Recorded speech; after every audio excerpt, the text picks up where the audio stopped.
Quando todos os meus medos já não cabem mais em mim, quando o céu está de bronze, parece que é o fim. Evangelho de Jesus Cristo segundo Mateus, capítulo 10, versículo de 24 a 33.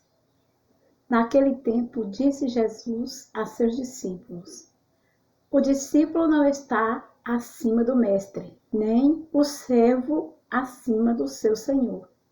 Para o discípulo basta ser como o seu mestre, e para o servo ser como seu senhor. Se ao dono da casa chamaram de Beelzebu, quanto mais ao pessoal da casa. Não tenhais medo deles. Não há nada de oculto que não venha a ser revelado, e nada de escondido que não venha a ser conhecido. O que vos digo na escuridão, dizei-o à luz do dia. O que escutais ao pé do ouvido, proclamai-o sobre os telhados. Não tenhais medo daqueles que matam o corpo, mas são incapazes de matar a alma. Pelo contrário, temei aquele que pode destruir a alma e o corpo no inferno. Não se vendem 2 pardais por uma moedinha? No entanto, nenhum deles cai no chão sem o consentimento do vosso Pai. Quanto a vós, até os cabelos da cabeça estão todos contados. Não tenhais medo, vós valeis mais que muitos pardais. Todo aquele, pois, que se declarar por mim diante dos homens, também eu me declararei por ele diante do meu Pai que está nos céus. Aquele, porém, que me renegar diante dos homens, também eu o renegarei diante de meu Pai que está nos céus. Palavra da salvação. Hoje o Evangelho nos convida a refletir sobre a relação mestre-discípulo. O discípulo não está acima do mestre, nem o servo acima do seu senhor. No campo humano, não é impossível que o aluno chegue a ultrapassar a quem lhe ensinou o ABC de uma matéria. Há na história exemplos como Giotto, que supera seu mestre Cimabue, ou como Manzoni ao abade Pieri. Mas a chave de suma sabedoria está somente nas mãos do homem Deus, e todos os demais, porém, podem participar dela, chegando a compreendê-la segundo diversos níveis.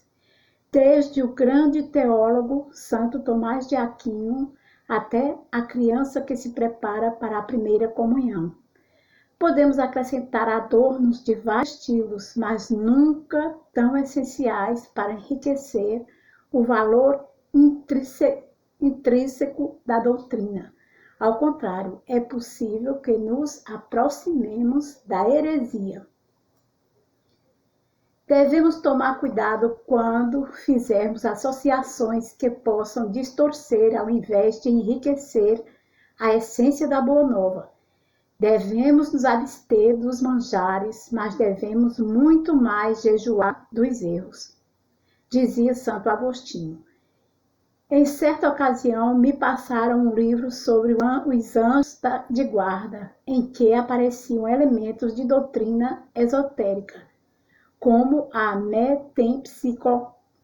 metempsicose, e uma incompreensível necessidade de redenção que abalaria a esses espíritos bons e já confirmados do bem.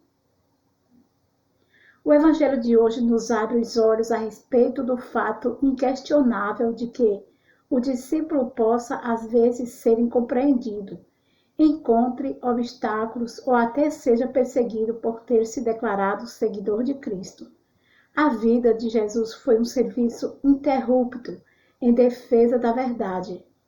Se ele foi taxado de Beelzebu, não é estranho que em disputas, querelas culturais ou nos confrontos que vemos na televisão, nos taxem de retrógrados. A fidelidade a Cristo Mestre é o melhor de que podemos nos gloriar. Todo aquele, pois, que se declarar por mim diante dos homens, também eu me declararei por ele diante do meu Pai que está nos céus. Louvado seja nosso Senhor Jesus Cristo. O amor de Cristo nos impele, eis-nos, ó Senhor, para a missão. O amor de Cristo nos impele, eis-nos, ó Senhor, para a missão.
Sendo que for cortada a cruz, as pouco aqui, tem umas que não, outras que tá cortada.